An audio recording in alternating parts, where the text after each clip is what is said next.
गोटे गाँव रे नित्या बोली जड़े कदली बेपारी रहुथिला। से ता बाड़ी रे किछि कदली गछ लगैथिला। ठीक सेई बाड़ी रे गोटे झंकालिया पिजुली गछटे थिला। सेही गछरे काउटीए बसा करी रुहे।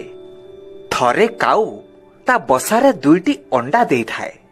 सेई समय रे से सबुबेले ता अंडा पाखरे जगी बसे। एमिति एमिति से तार छोटिया परिवार नहीं भारी खुशी रे थाए। दिनकर कथा नित्या ता कदली चाष को आउ टिके बढ़ेबा पई चिंता कला। तेणु से पिजुली गछटी को काटी दे सेई जगारे कदली गछ लगेबा को भाबिला।